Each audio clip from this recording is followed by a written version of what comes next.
Welcome to Ninethy Gaming.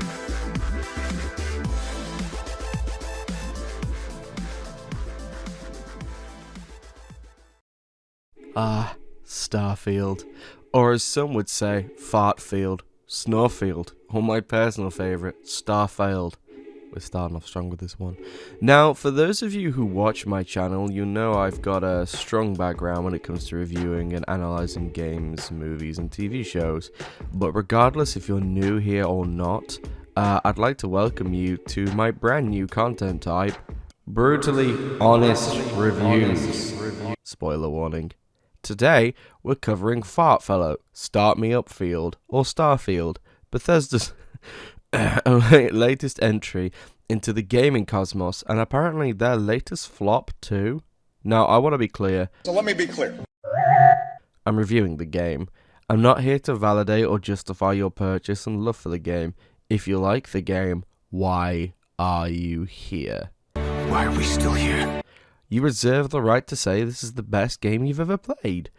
Just as I reserve the right to call you a fucking idiot if you ever say something so moronic to me when games like Elden Ring exist.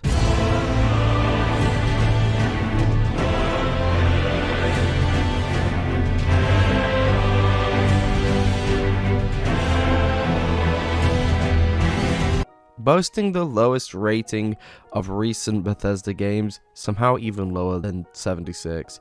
Welcome to the wonderful world of this entirely fresh IP, featuring mechanics you'd expect from Bethesda, but even more watered down than before. Starfield is mid. It's objectively a very average game that claims to be ambitious, but around almost every single corner there is a half-baked feature instead of a full one. The outposts, for example, don't really offer much outside of adding to the RPG fantasy or an XP farm. This game's setting would have been perfect for a really well-rounded building mechanic. It could have even been the focal point here, more so than another RPG franchise that felt bloated because of it. Oh, what am I thinking of? Never mind, I'm sure it'll come to me. But that doesn't matter, because unless you want 3 to 4 loading screens just to get to your duct tape wrapped outpost in the outer layer of the cosmos, you're rarely going to see it, let alone want to go to it. But let's start off at the beginning. The game has you begin as a fellow working in the mines. This is your first rodeo. Exciting.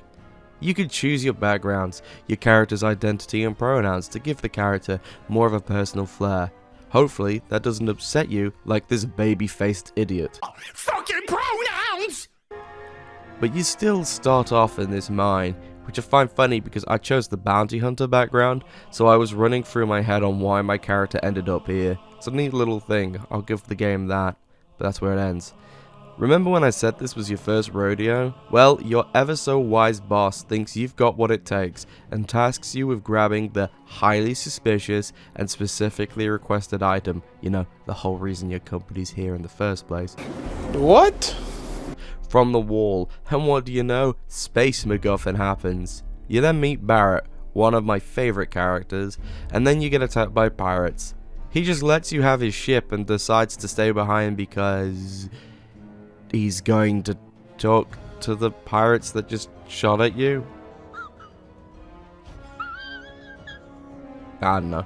So you take the legendary icon of a ship, one of the few bastions of Constellation's identity, and take off with the robot Fosco. Because you do that, and Barrett trusts you, and trusts this complete stranger because you had a vision. Strong writing there. From here up until the midpoint, the pacing is extremely off, and I mean, it's awful. Everyone says this. I had to force myself to keep playing because people were like, well, after 12 hours, the game clicks and boom, you're in. And it was definitely more like 15 hours for me, but I'm still gonna say it. If a game takes you that long to get into it, and even its most zealous of Bethesda drones are saying it takes a while to get in, that's not a good game. It isn't. That's fucking bad. The main 4 companions are, well, they're all whiny. They all complain, they all judge, they all make exploring miserable. Aside from Barrett, I found him very fun. You're going to be answering to me. Technically, we already answered to you, but point taken. Until, spoilers, the game killed him off in my world because in the narrative someone has to randomly die. Sarah judges you and complains, Andreja is moody and judges you, Barra is funny but he's dead, and Sam is, honestly, fuck Sam, what an absolute flannel of a character. I thought the Space Cowboy would be rugged, hardened and steel-minded, but he's just the worst of the bunch. He's a complete bitch. His story isn't even interesting. Sarah has an interesting story that does pay respect to veterans who deal with PTSD, so I'll give credit there, credit where it's due, very well done. Andreja's is kind of mid, it's alright, it's just not the sort of thing I'm into, so I guess this kind of comes down to subjectivity, so. Just wanted to add on a little bit here, like an editor note, I forgot to add this in the script. Almost all of the companions want to talk to you nearly all of the time, like if you f***ing fart, or sniff, or rub your nose a little bit, they'll have an opinion on that, and they'll give you a paragraph long explanation as to how that's affecting their feelings. And all I wanted to do was swap some weapons, give you some stuff to carry, so I'm not over encumbered. Why are we having a giant conversation in the middle of a gunfight? The main story, however, is nothing short of a mess, where you collect all the pieces of the space testy and put them together and get attacked by, oh no, the Starborn. Starborn. Aliens in the space game. Nice. Oh, wait, no, they're just humans who've apparently ascended to the level of angels, even though my old world 1911 still caps them just as easy. Power scaling is important, people. So, the Starborn attack, and you attack back. We go around the world and grab the artifacts, and you learn the horrors and truths of space travel, which I won't get into, because CBA. You also learn the truth of, yeah, you guessed it, the multiverse. Had enough of this plotline yet? Time travel, space, dimensions, multiverses? This plot hasn't been done 100 times already. Anyway, you are on your way to becoming one of the Starborn, the game's New Game Plus mechanic, when all of your companions tell you no, it isn't worth it. The entire game, everyone that cares about you tells you it isn't worth it or they're having doubts, and the game itself, narratively, tells you that this hunt for power is meaningless, with the game's two main antagonists, the Hunter and the Emissary. So my character rejects to become a Starborn, to leave behind my friends and my universe to begin a whole new game again as a space god of war ascended angel man in another universe that isn't my own isn't appealing. So my character says no and walks away. Quite the idea, huh? This could open up new narratives and potentially a way to stop the Unity, the place where the new game takes place, and have a moral question about the whole thing. No, none of that happens. Those same people who told me it isn't worth it now either berate me for not taking it, even though they didn't either, or say stuff like, yeah, you didn't do it now, why would you? You could go back if you wanted to, wink wink. The Unity isn't going anywhere, wink wink. You should do it when you want, wink wink. Go now, wink wink. New Game Plus is now. Go New Game Plus. Go, that's where the content is. Go, wink wink. New Game Plus now. And that's the game's narrative. It completely contradicts itself. So you New Game Plus and experience different alterations to the universe, a universe where all the characters are you, or the robots. It's, a cute little tweak to the New Game Plus, and it's clearly where the bulk of the content is. And that's so goddamn lazy. The world suffers drastically because of that, because you're wanting people to do this f***ing cycle and this circle, so everything else in between kind of doesn't matter. It doesn't. I've got a handful of notes here about my experience. I wrote these while I was playing the game, so I'm just going to read them out to save time because it's just quicker and more efficient, so let's go. The loot system is awful. You can't pick up an item. Let's say if you see someone wearing a specific armor, you're like, oh, that's sick, and you kill them and you want to loot the armor off them. Not gonna happen. That's not a thing, like it has been in every other game apart from 76. The only way to do this is to do the Ryujin questline and get the manipulation tool to manipulate someone. Like, you manipulate an AI tell them to go over to the body, they loot the body, and they pick the armor up so it's in the game, and then you kill them, and then you loot the armor off of them. The UI is awful, a clunky mess that eventually clicks with you, I guess, but it is not user-friendly at all. The map design is also not very nice to look at. It's kind of ugly. Space is empty, and I mean this. You don't fly from planet to planet like you do in No Man's Sky. And everyone going, Well, what do you expect? It's a Bethesda game. I expect a space f***ing game to involve space. That's what I expect. It's on the f***ing box. Oh, looking at a tree crashed my entire console. That's a thing that happened. Mission markers don't always work. Sometimes it points towards my ship, and I saw a couple of people saying that, have you got all objectives selected? I didn't at this point, so I don't know if that's just a bug. I spent an hour jettisoning extra cargo from my ship. The game forces you to do this every time you swap ships, only for the game to crash like at the last second after I've done it all and I have to do it again, so that's wasted time. When you swap ships, all the extra cargo, like all the like miscellaneous gets added to your new ship's inventory, and it's a fucking nightmare. My voice is playing up, by the way. Annoying suit beeping noise that persisted entire missions. That's annoying. When your suit's shield or defense or resistance breaks, you get like an annoying noise the entire time until you repair it.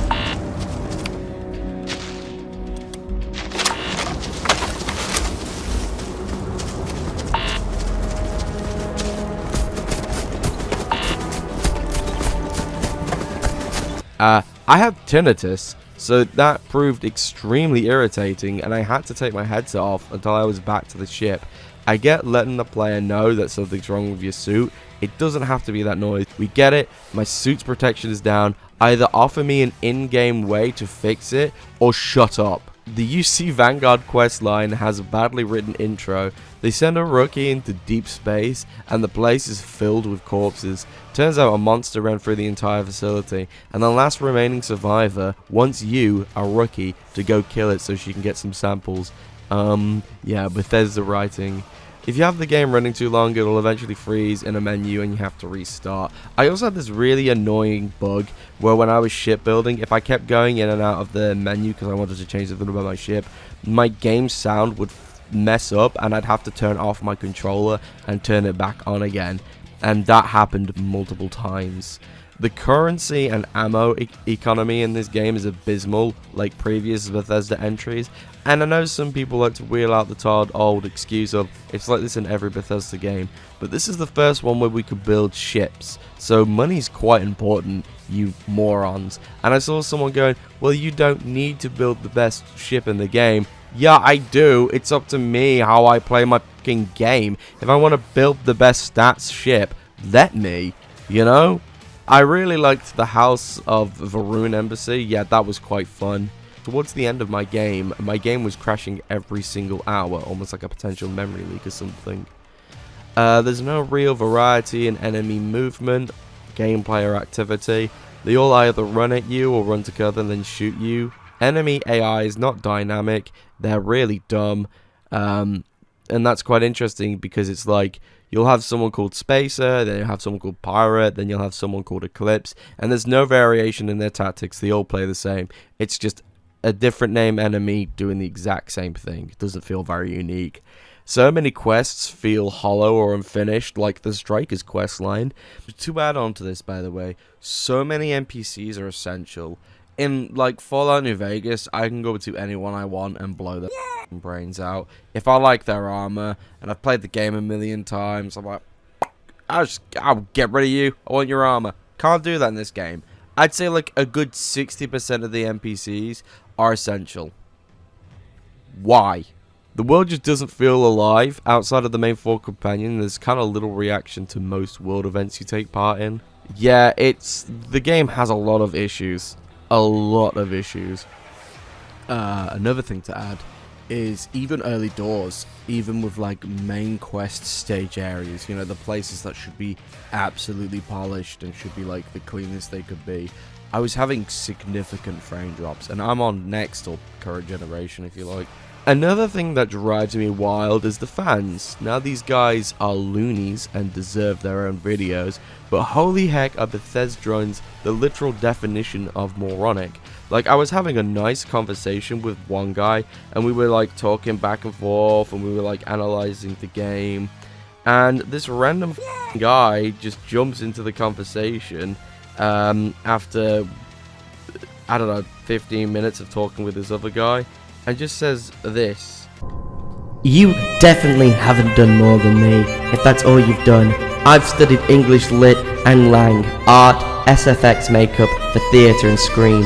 I've also passed the Mensa tests and have taken on both my children full time. I even hit puberty at some point and grew a full beard.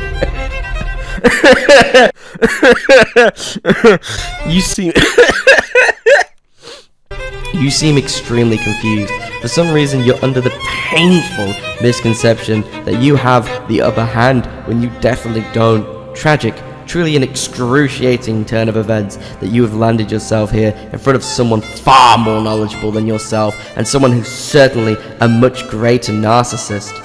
Okay. For future reference, by your own admission, doesn't work like that. I'd have to have omitted something for that to apply, which I did not. I do hope that you've never used that in the same manner or context in any of your reviews, as you'd look even more silly.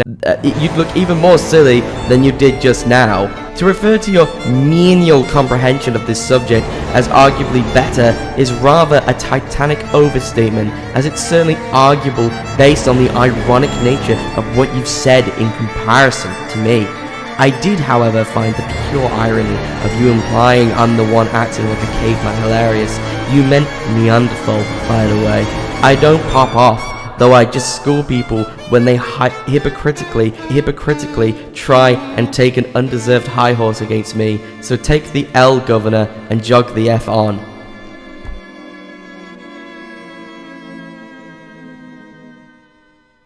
Boy, that escalated quickly. I mean, that really got out of hand fast. Context? That guy just started interjecting himself in mine and the other dude's conversation, and I was just like, hey, listen, I studied this, go away, I don't care what you have to say, you're being rude, you're acting like a caveman. And that's their response. Bethesda fans have the biggest egos for people that can't even type and spell words correctly. Like, alright, Homelander, chill. Look, if you like the game, fine. Is it a bad game? Arguably, no. In some places, the game's actually fun, and despite its wacky limitations, I actually really enjoy the shipbuilder as a key feature of this game. If you play the game like a sandbox with random narratives thrown in, you can actually have a lot of fun, if I'm honest. As I wander the blackness of the deep abyss, my ship is in tatters, all dented and worn, but I trust my old engine to get back by morn. Way out in the blackness, way out in the void. And one of my personal favourite quests, despite its really weird opening, is the one I think should have been the main campaign, the UC Vanguard questline. Going to a ruined, ravaged city that's swarming with hideous monsters to find out their secrets was an absolute blast. There's times where Bethesda show they can do it, but they almost always choose the easier and lazier way out. The game has maybe 8 or 9 big side quests and faction quests you can stumble onto organically, and then, as many people have said, they just Google the rest because the game doesn't incentivize exploration. It doesn't. Not with its janky fast travel system, not with the lackluster space travel, and not with the fact that most worlds feel empty, so why bother going to them. You could do an entire run of Skyrim just by walking if you want to. Some people do that. Some people don't fast travel. They might use the carriage to get from one hold to another, but that's it. Whereas this game is exclusively fast travel. Another thing is the repeated points of interest. I saw an abandoned oil rig on an ice moon full of hideous crawling monsters, and it was awesome. I was like, this is sick, this is creepy, I like this. And then every time I saw that exact same oil rig on other moons, it had the exact same monsters with the exact same human bodies placed around, with the exact same mini story and voice notes left about. It's so ironic that a developer known for world building and exploration decided to cut corners massively and have procedurally generated maps where almost everything is the same. Caves are the same, points of interest are the same, that oil rig is the same. The thing about Starfield is this: picture Skyrim, picture its strengths and picture its weaknesses. Take away the strengths, then multiply the bad parts by 4, then multiply that number by 10, and you've got Starfield.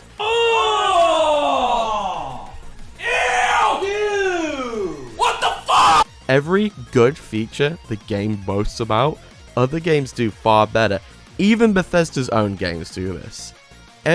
Like I said, even the looting system. The game is, in my opinion, unfinished.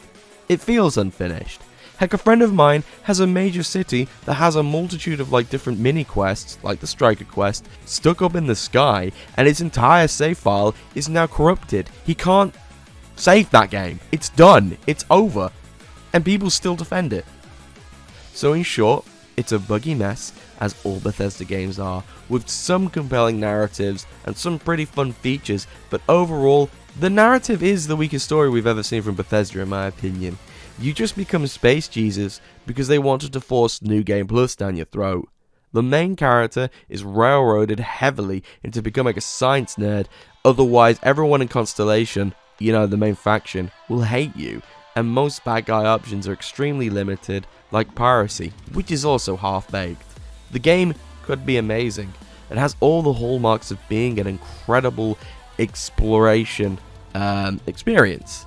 If any other game developer took this IP, we'd see a masterpiece, but the truth is it's Bethesda, so the game was rigged from the start. Hope this interaction doesn't lead to any kind of fallout between us. Fallout New Vegas. Treat it like a sandbox, you'll have fun. Treat it like any other game that's come out in the last couple of years and you'll be disappointed. I've even had Bethesda fans tell me to lower my expectations and lower my standards to enjoy this game. Go play Ghost of Tsushima, Elden Ring, Baldur's Gate 3, Red Dead Redemption 2.